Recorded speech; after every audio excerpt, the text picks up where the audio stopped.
Bismillahirrahmanirrahim. Assalamualaikum warahmatullahi wabarakatuh.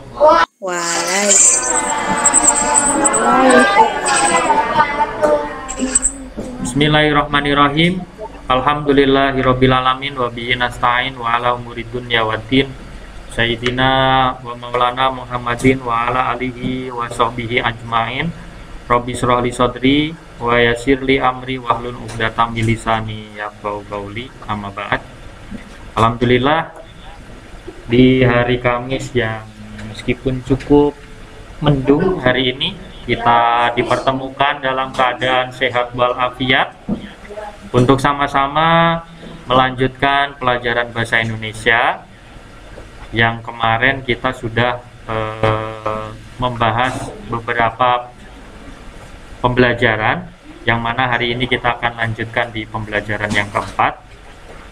Sholawat beserta salam tentunya tidak lupa kita sanjungkan kepada junjungan kita Nabi besar Muhammad SAW, juga kepada keluarga, sahabat, serta kita sebagai umatnya. Mudah-mudahan kelak di yaumil akhir kita bisa mendapatkan syafaatnya. Amin ya robbal alamin. Anak-anakku, teman-teman kelas 6B, sebelum kita mulai, mari sama-sama kita awali dengan membaca basmalah terlebih dahulu. Bismillahirrahmanirrahim. Mudah-mudahan apa yang kita pelajari nantinya jadi ilmu yang bermanfaat. Amin ya robbal alamin. Baik, untuk selanjutnya, setelah kemarin kita sama-sama pertama membahas masih berkaitan dengan eksplanasi, yaitu strukturnya terdiri dari pernyataan umum, kemudian deret penjelas, dan kesimpulan. Lalu berikutnya kemarin kita membahas tentang globalisasi ya. Globalisasi itu juga sama, kita diminta untuk menentukan pernyataan umumnya, kemudian deret penjelasnya, lalu kesimpulannya. Nah sekarang, oh ya satu lagi, kemarin kita membahas tentang teks deskripsi. Masih ingat? Teks deskripsi itu adalah teks yang secara umum menggambarkan, namun menggambarkannya secara tertulis, sebuah benda atau objek. Benda itu bisa manusia, bisa hewan, dan lain sebagainya. Menggambarkan secara tertulis sehingga orang yang membaca teks tersebut itu panca inderanya main, jadi bisa membayangkan teks tersebut seolah-olah benda itu ada atau hadir, benda itu kelihatan padahal enggak. Misalnya pisang dideskripsikan misalnya warnanya kuning, rasanya manis, kemudian teksturnya lembut, dan lain sebagainya. Nah, itu kan deskripsi. Atau misalnya kalian diminta untuk mendeskripsikan sekolah kita, kalian akan menceritakan atau menuliskan sekolah kita luas, misalnya punya gedung A, B, C, D, E, kemudian masing-masing gedung memiliki 2 lantai. Nah, itu kan namanya deskripsi. Nah, yang sekarang akan kita pelajari adalah pembelajaran yang keempat, halaman 38. Mister akan coba share ininya. Halaman 38, silakan dibuka. Nah,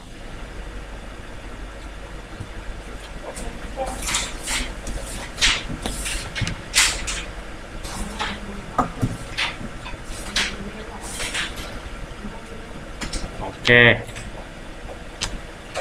sebentar Mister cari dulu halamannya. 38. Ini udah kemarin ya. Nah, yang ini ya. Oke, perhatikan terlebih dahulu 38. Ini halaman 38. Mana?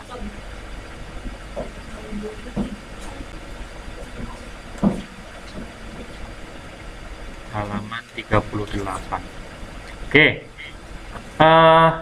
Pada pembahasan kali ini kita akan membahas tentang ini. Informasi yang tersurat dan tersirat. Apa itu informasi tersurat dan tersirat? Di sini sudah dijelaskan. Informasi tersurat adalah informasi yang tertulis secara jelas dalam bacaan. Jadi dalam teksnya itu ada, tertulis. Itu namanya tersurat. Jangan sampai kebalik loh ya. Tersurat itu tertulis secara jelas dalam bacaan. Kemudian ada informasi tersirat. Apa bedanya? Kalau informasi tersirat itu informasi yang tidak tertulis. Bedanya ada di sini. Yang satu, yang tersurat itu tertulis secara jelas di teks. Yang tersirat itu tidak tertulis secara jelas di teks. Paham perbedaannya? Paham atau tidak? Sebelum Mister lanjut, kalian harus paham dulu. Nah, yang tersirat itu di dalam teks nggak tertulis secara jelas, tapi kita menyimpulkan sendiri, itu tersirat. Kalau tersurat di dalam teks tertulis jelas. Nah, nanti kalau udah masuk ke contoh baru kalian akan sedikit lebih paham. Tapi intinya perbedaannya yang satu nih, yang tersurat itu tertulis secara jelas, yang tersirat itu tidak tertulis. Ini bedanya. Nah, dalam bahasa Indonesia, informasi dapat pula disingkat. Untuk mencari informasi bisa menggunakan kata tanya. Apa kata tanyanya? Ini adik Simba. Adik Simba itu apa? A-nya itu apa?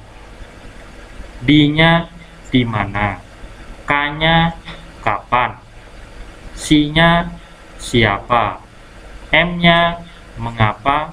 B-nya bagaimana? Jadi disingkat adik Simba. Jadi kata tanya ini bisa kita gunakan untuk mencari informasi. Nah,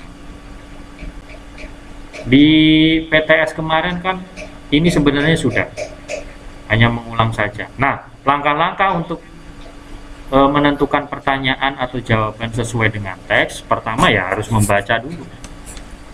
Kalau nggak membaca, nggak akan tahu isi teks tersebut. Makanya harus baca. Pengalaman kemarin sepertinya kalian malas baca, jadinya nilainya beberapa ada yang kurang. Yang kedua, pahamilah isi teks dengan benar. Setelah membaca, pahami isi bacaan atau isi teks tersebut. Yang ketiga, tentukan pertanyaan jawaban yang sesuai. Jadi apabila ada pertanyaan, kalau kita nggak membaca, kita nggak akan bisa ngisi nih pertanyaan-pertanyaannya. Mungkin baca saja masih belum bisa mengisi, karena apa? Karena belum memahami. Jadi ketiga ini penting. Baca, pahami, lalu baru kita bisa mengisi pertanyaan yang ada dalam teks tersebut. Nah, berikutnya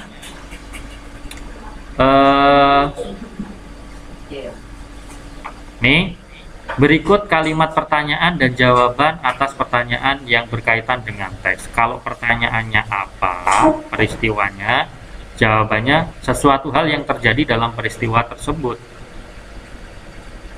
Ya, kan kemarin kita sudah belajar kata tanya apa untuk menanyakan sesuatu.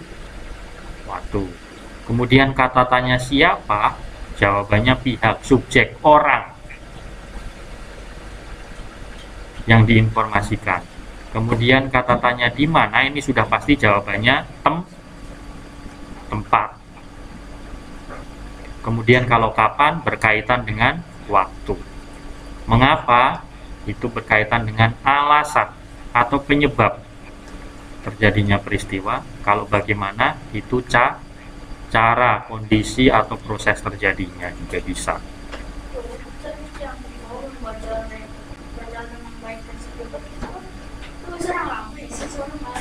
Kenapa? Oh, ya kayaknya. Coba di kalian ada ini nggak? Bacalah dengan baik teks berikut. Nggak ada, Mister. Nggak ada. Ada yang ada yang nggak ada.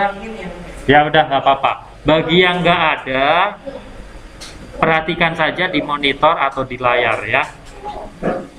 Nah, ini ada contoh teks. Berikut, bacalah dengan baik teks berikut. Nah, dari 7 jenis penyu yang ada di dunia, 6 diantaranya terancam punah. Bagi yang tidak ada, perhatikan saja.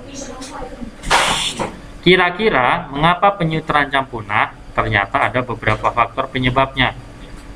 Terancam punahnya penyu. Penyebab penyu terancam punah diantaranya karena diburu, kemudian terjerat jaring, kehilangan tempat tinggal atau makanan, dan memakan benda yang bukan makanannya, mungkin plastik dan lain sebagainya, jadi mati.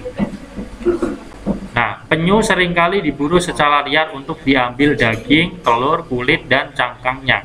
Sedihnya, perburuan ini banyak terjadi di negara kita sendiri, contohnya di Bali. Sekitar 2000 penyu ditangkap setiap tahunnya dari tahun 1966 sampai 1994 untuk dikonsumsi. Konsumsi itu dimakan. Bisa dimakan terus diambil tadi telur, daging, kulitnya, cangkangnya. Pada tahun 1960-an lebih dari 1 juta penyu disembelih setiap tahunnya. Itu yang menyebabkan punah. Nah, penyu-penyu juga banyak yang mati karena terjerat jaring nelayan. Sebenarnya nelayan tidak mengincar penyu, tapi karena penyu itu masuk ke jaring, mau tidak mau nelayan tetap menangkapnya. Kejadian ini bisa dibilang menjadi ancaman besar untuk keberadaan penyu.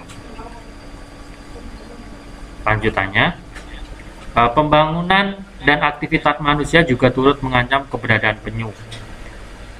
Penyu bertelur di pinggir pantai. Penyu itu kan kalau bertelur dia gali pasir, terus telurnya dimasukin ke situ. Di sisi lain, aktivitas manusia di pantai terus meningkat. Penyu jadi bingung mencari tempat untuk bertelur. Lama-kelamaan tempat penyu akan hilang.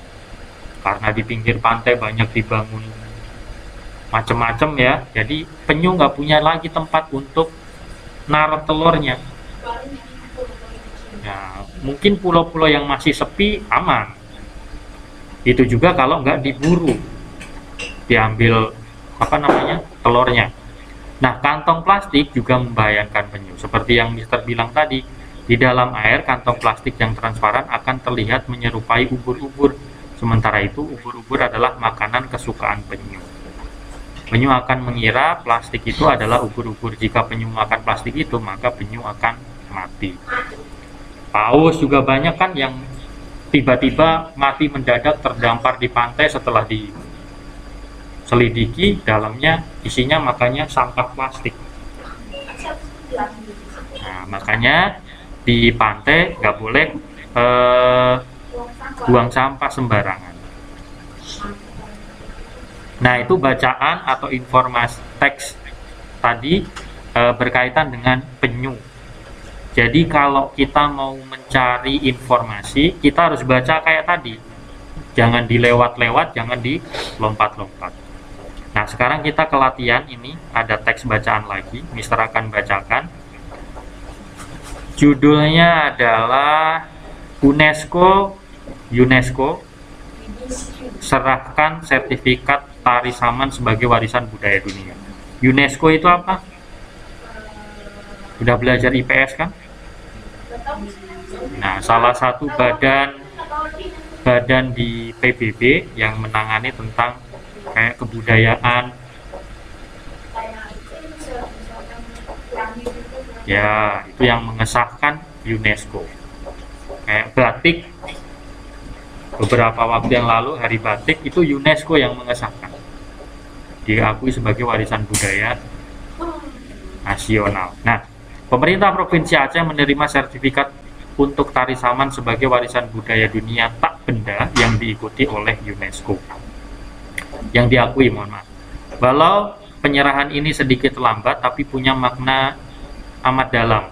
Mungkin saja kalau tidak kita jaga dengan baik, maka sertifikat dari Saman ini bisa dicabut, kata Wakil Menteri Pendidikan dan Kebudayaan Bindu Nuryanti di Jakarta. Duplikat sertifikat pengakuan tari Saman dari Gayo Luas, Provinsi Aceh sebagai warisan budaya dunia, serta tas rajut noken dari Papua diserahkan dari Arsip Nasional Republik Indonesia ke pemerintah daerah masing-masing. Hal itu sebagai bentuk pengakuan dan perlindungan serta pelestarian terhadap seni budaya. Jadi yang diberikan itu ke pemerintah daerahnya salinannya atau duplikatnya. Kalau aslinya ada di sini, di Arsip Nasional.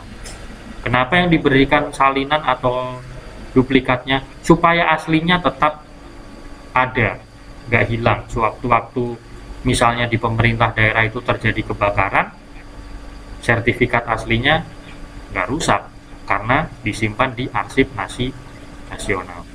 Kemudian Gubernur Aceh Zaini Abdullah mengatakan bahwa pengakuan tari Saman menjadi pemicu untuk lebih mencintai dan melestarikan budaya. Pengakuan ini membanggakan kita semua sekaligus agar lebih peduli pada budaya lokal. Jadi tidak khawatir seni budaya kita diklaim oleh negara lain. Jadi kalau udah diakui UNESCO, itu nggak bisa diklaim atau diakui oleh negara lain. Kayak waktu itu Malaysia ngaku-ngaku Reok Ponorogo dari Malaysia, padahal kan asli budaya kita. Nah, keris itu juga budaya kita dan sudah diakui oleh UNESCO. Kalau sudah diakui UNESCO berarti ya sudah dapat hak paten lah ibaratnya. Kemudian lanjutannya, tari Saman sudah ditetapkan dan diakui UNESCO sebagai warisan budaya dunia tak benda sejak 24 November 2011 dengan kriteria warisan budaya memerlukan perlindungan mendesak. Tari Saman merupakan warisan budaya masyarakat Gayo yang dapat dilacak sampai abad ke-13 yang kemudian dikembangkan oleh Syekh Saman. Makanya namanya tari Saman karena yang mengembangkan namanya Syekh Saman, berisi tentang pesan-pesan moral. Tari tersebut dilakukan anak laki-laki dengan jumlah pemain ganjil. Mereka duduk di atas tumit atau berlutut pada satu baris yang rapat. Pelatih atau pemimpin yang disebut penangkat duduk di tengah garis dan memimpin nyanyian ayat-ayat mengandung pesan tentang tradisi, pembangunan agama, saran, sarkasme, humor, dan bahkan roman. Pemain bertepuk tangan, mereka memukul dada, paha, dan tanah. Gerakan Saman melambangkan alam, lingkungan, dan kehidupan sehari-hari dari masyarakat Gayo. Tari Saman yang kan pelan, gini, lama-lama cepet. Ya. Nah itu bacaannya, tugasnya kita diminta untuk ini 1 dan 2. Maaf.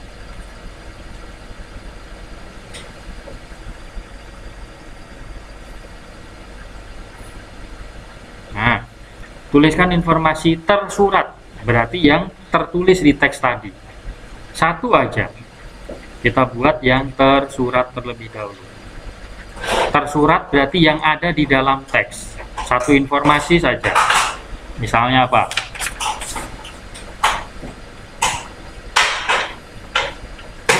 Nah, di sini kan ada tadi. Tersurat. Nah, ini kan tertulis.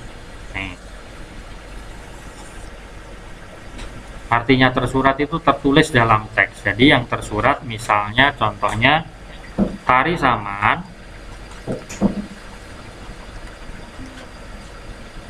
diakui UNESCO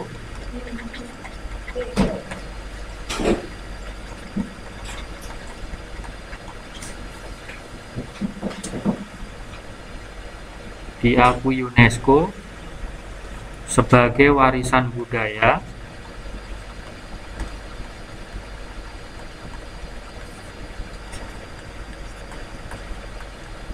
tak benda pada tanggal 24 November 2011.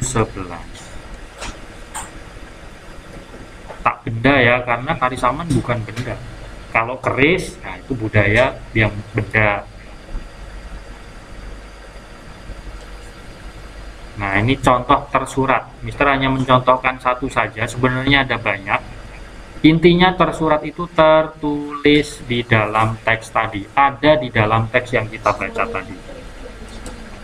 Sebagai warisan budaya tak benda,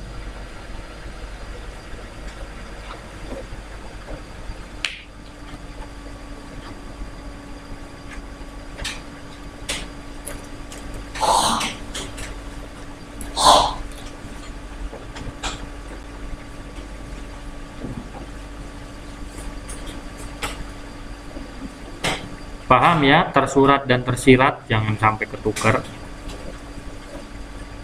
Pokoknya kalau tersurat itu ada dalam teks, tertulis dalam teks. Nah, sekarang contoh yang tersirat. Nah, kalau tersirat ini nggak tertulis dalam teks yang kita baca tadi. Contohnya, ini kan nggak ada di teks. Masyarakat Aceh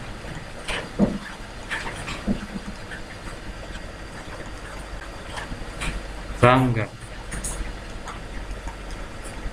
karena tari saman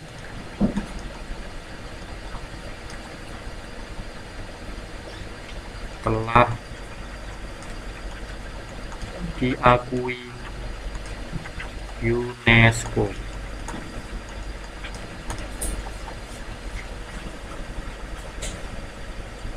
Bangga nggak kira-kira kalau sudah diakui UNESCO?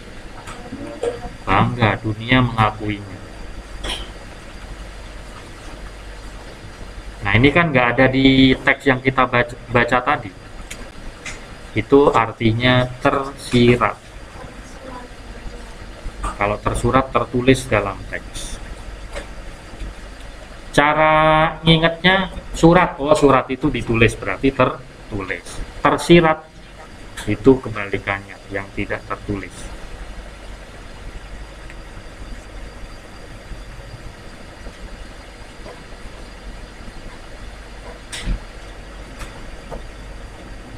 Oh, hari ini yang datang ke sekolah sedikit.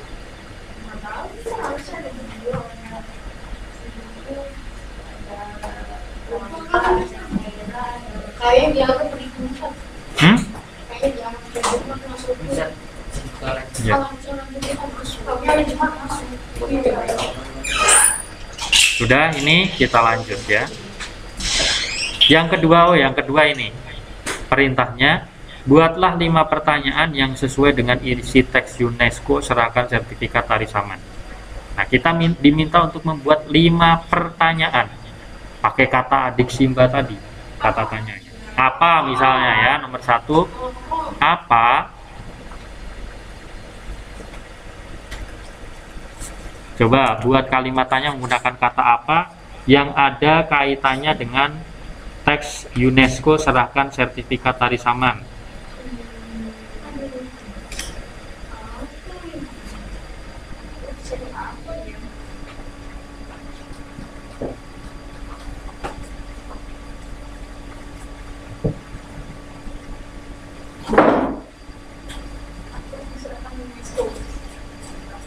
Boleh.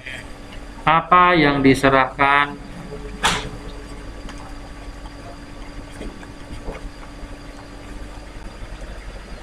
oleh UNESCO kepada siapa? Ke pemerintah Provinsi Aceh. Ya, bagus. Ini yang pertama, kita diminta untuk buat 5. Apa yang diserahkan oleh UNESCO ke pemerintah Provinsi Aceh? Jawabannya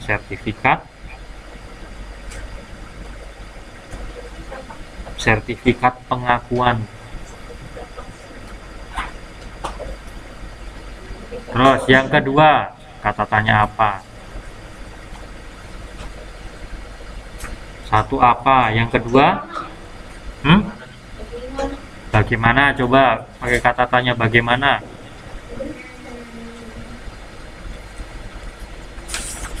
Bagaimana?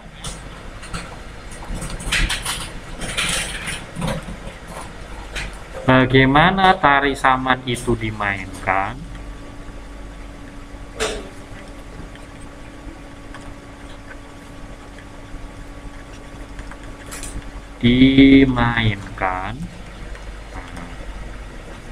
Duduk bersila dan seterusnya tadi.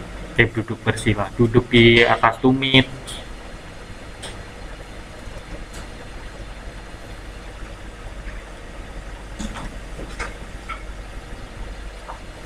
Yang di rumah boleh menjawab.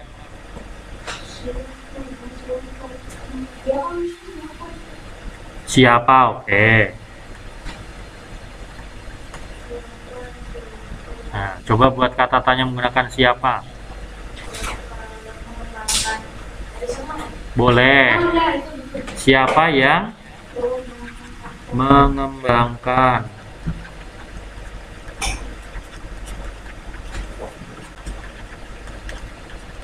tari saman? Jawabannya ada Syekh Saman. Mister, itu siapa yang apa, Mister? Siapa yang mengembangkan?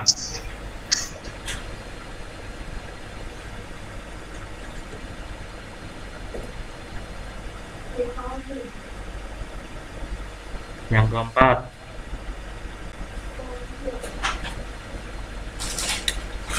Di mana deh? Coba di mana? Di mana? Ah, bisa. Di mana sertifikat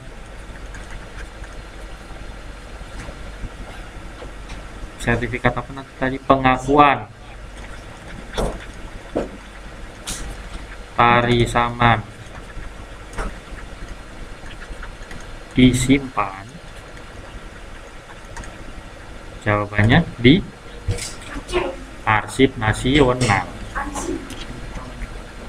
Terakhir yang kelima, apa, bagaimana, siapa, di mana, kapan, belum nih, lupa. Yo, pakai kata tanya kapan. Yang di rumah boleh jawab.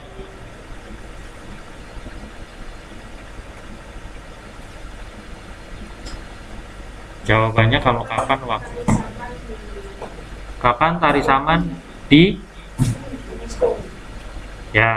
kapan tari saman diakui oleh UNESCO?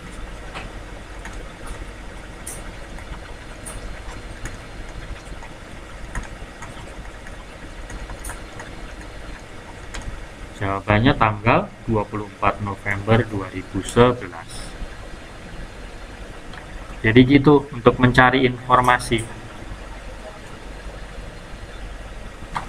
Nah, yang kita membuat pertanyaan ini sebenarnya untuk mencari yang tersurat atau yang tertulis dalam teks. Itu ya. Sampai di sini ada yang mau ditanyakan?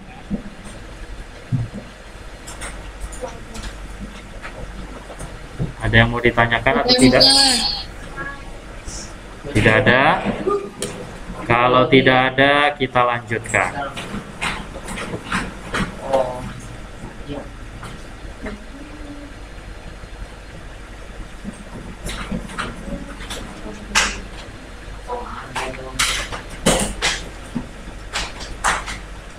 Nah, yang ini ada dua soal.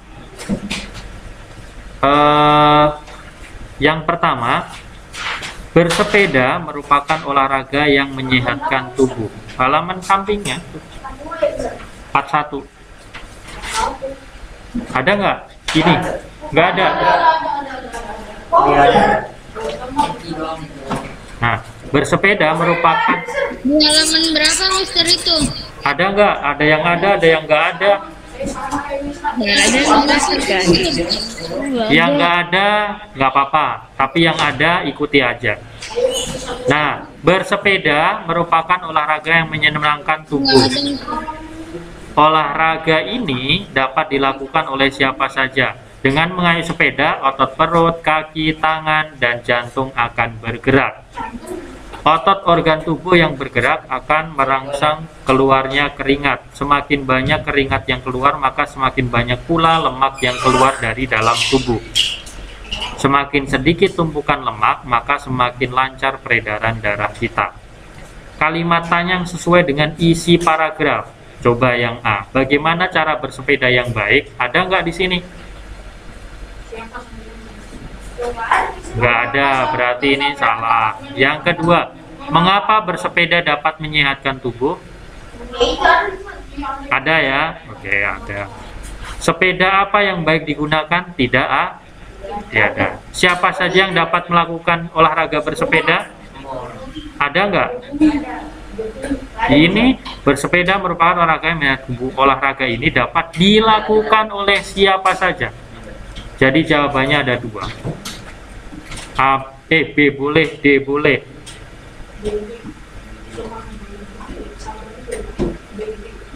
Terus yang kedua, Bank BRI memberikan pinjaman modal lunak kepada para pedagang kaki lima atau PKL. Hal ini disambut baik oleh para PKL. Adapun alasan Bank BRI meminjamkan modal tersebut adalah agar PKL mampu mengembangkan usahanya sekaligus memiliki warung tetap. Pernyataan yang sesuai dengan paragraf tersebut. Apakah Bank BRI meminjamkan modal usaha kepada para PKL agar memiliki rumah? Tidak. Bank BRI meminjamkan modal usaha dengan tujuan agar usaha PKL mampu berkembang? Iya. Bank BRI memberikan modal usaha kepada para PKL dengan cuma-cuma? Tidak. Nggak ada di situ. Rencana Bank BRI meminjamkan modal usaha disambut baik oleh PKL. Ada?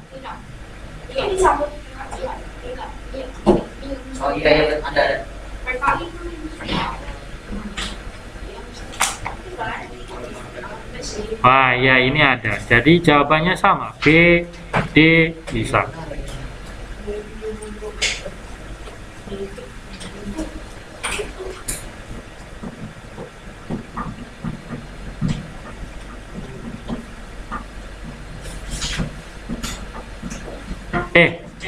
B aja deh, mohon maaf. Ini kan rencana, padahal di sini bukan rencana. Sudah program. Berarti ini salah. Jadi jawabannya yang B. Oke. Kita lanjut ke pembelajaran 5. Halaman berapa ya? Buka pembelajaran 5 coba.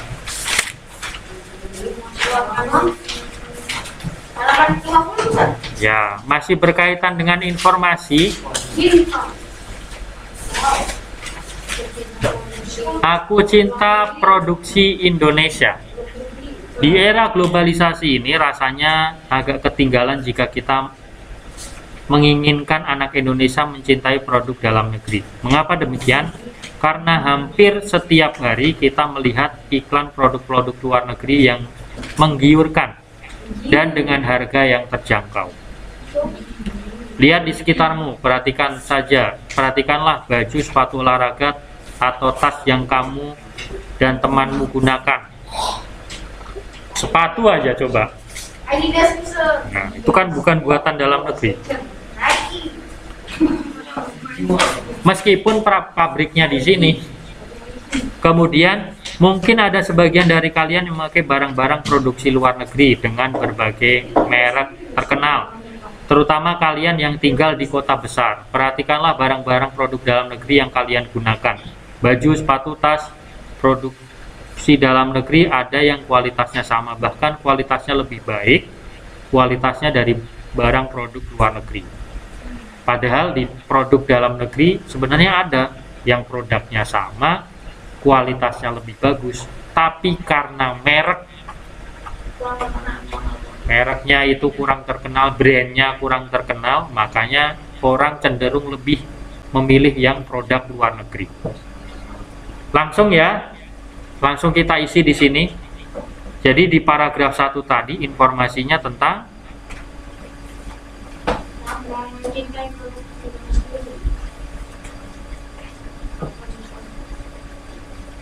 ya.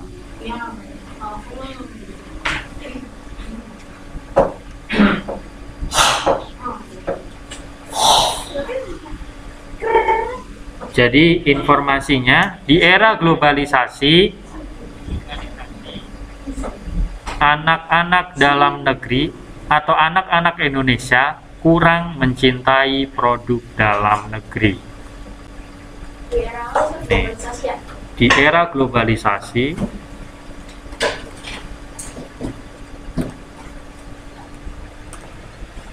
anak Indonesia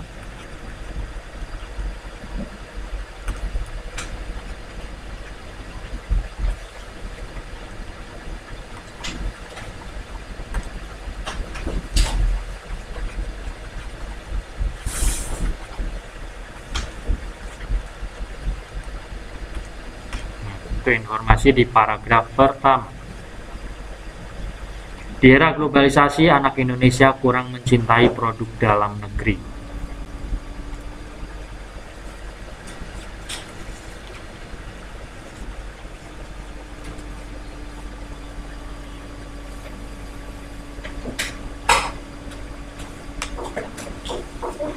Sudah?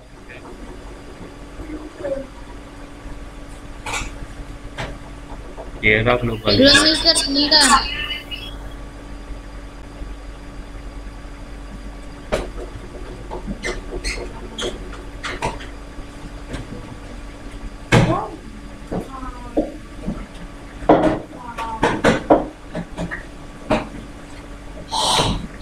Kita ke paragraf kedua sekarang.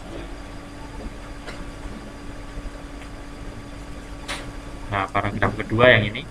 Globalisasi membawa kemudahan dalam pertukaran produk, kemajuan teknologi, memotong berbagai biaya yang dibutuhkan dalam pengiriman produk ke negeri lain. Dahulu untuk melindungi produk dalam negeri dari serbuan produk negara lain, pemerintah memberlakukan pajak yang tinggi untuk produk impor. Oleh karena itu, dahulu produk impor tidak terjangkau oleh masyarakat luas, harganya mahal, hanya segelintir masyarakat yang mampu membelinya. Nah, informasi apa yang kita peroleh dari paragraf kedua?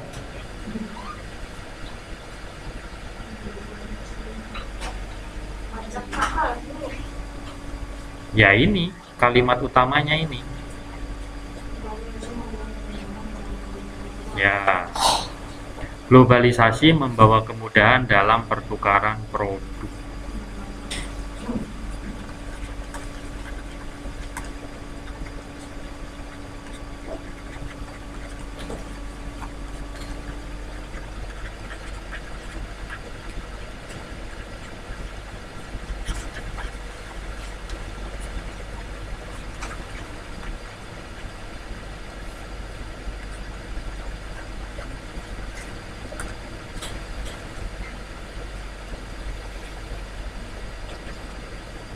Globalisasi membawa kemudahan dalam pertukaran produk.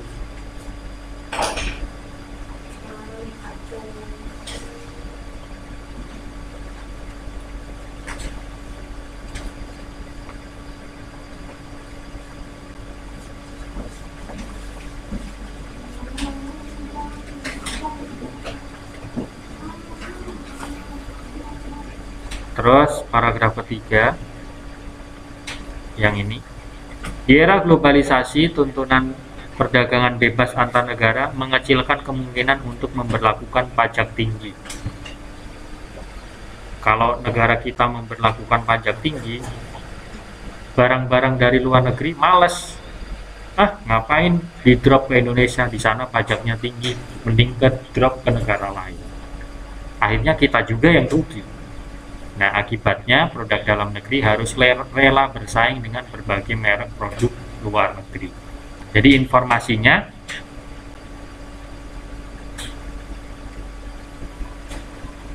informasinya di era globalisasi atau perdagangan bebas,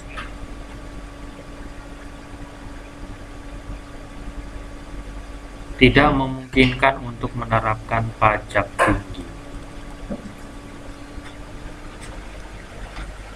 Perdagangan bebas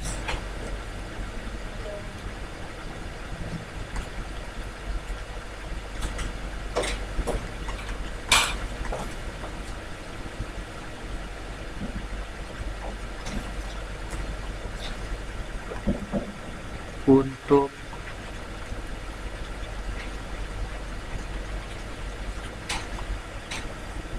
menerapkan pajak tinggi.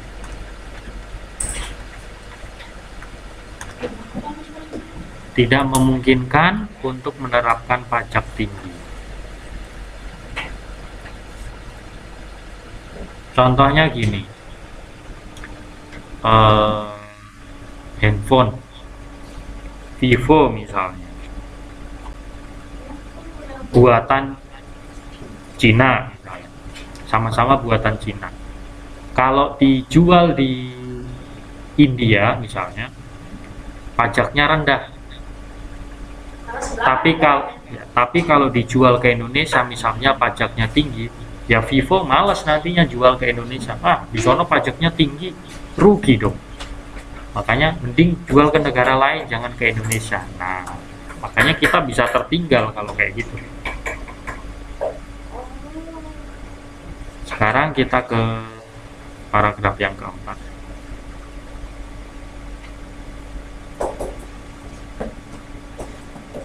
Siapa yang dirugikan jika produk luar negeri lebih diminati oleh masyarakat?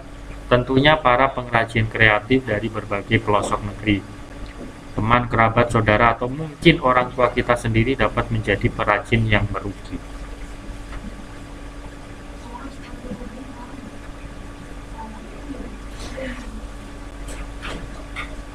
Nah, ini akibatnya, berarti informasi akibat dari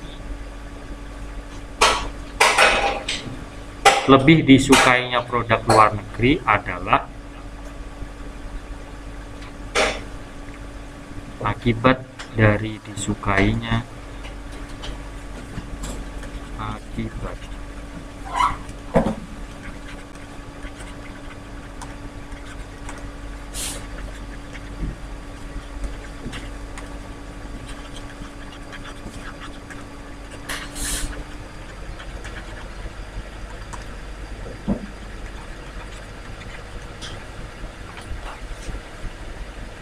akibat dari disukainya produk luar negeri adalah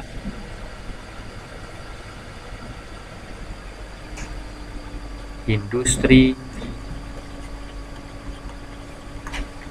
dalam negeri merugi.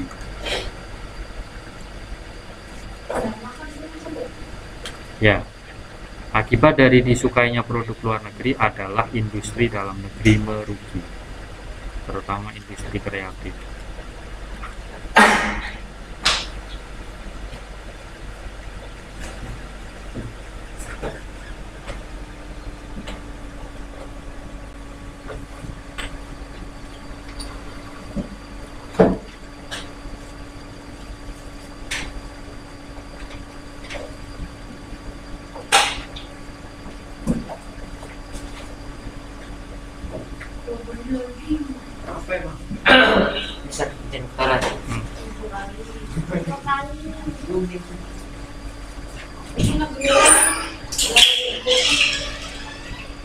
Sering ke kamar mandi kenapa?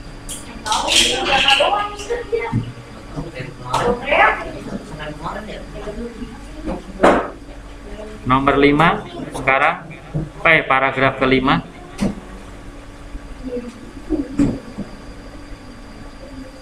Nah, siapa yang dapat memelihara kelangsungan produk dalam negeri? Tentunya hanya kita, sang anak negeri. Sudah sepatutnya kita menghargai kreativitas saudara sendiri. Ketika suatu hari kamu berbelanja di toko sepatu dan dihadapkan pada pilihan sepatu buatan Indonesia atau sepatu buatan Amerika, mana yang akan kamu beli? Hanya anak Indonesia yang cinta produk Indonesia dengan memilih sepatu produk dalam negeri. Nah, jadi informasinya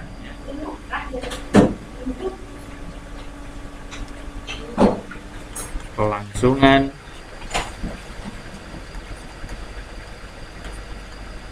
produk dalam negeri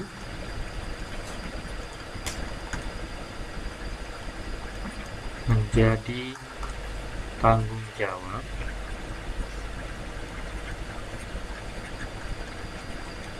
kelangsungan produk dalam negeri menjadi tanggung jawab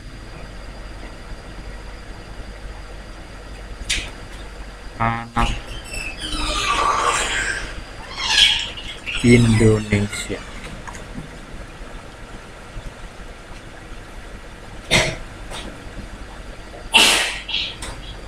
Padahal di Bandung kan banyak sepatu-sepatu buatan lokal tapi yang kualitasnya bagus. Brudo, buatan-buatan Cibaduyut bagus.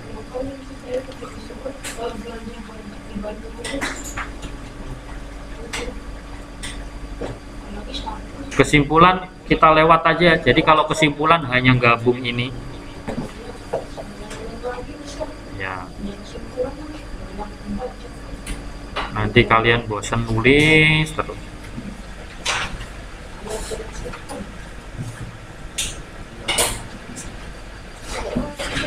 Ada rubik. Nah, sudah untuk subtema 1 kita sudah selesai. Intinya di subtema 1 itu kita membahas tentang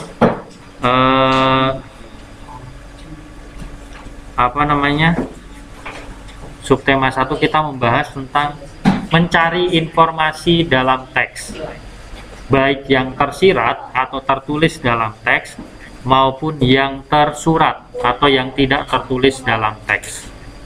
Nah, untuk mencari informasi baik yang tersirat maupun yang tersurat tadi, kita harus yang pertama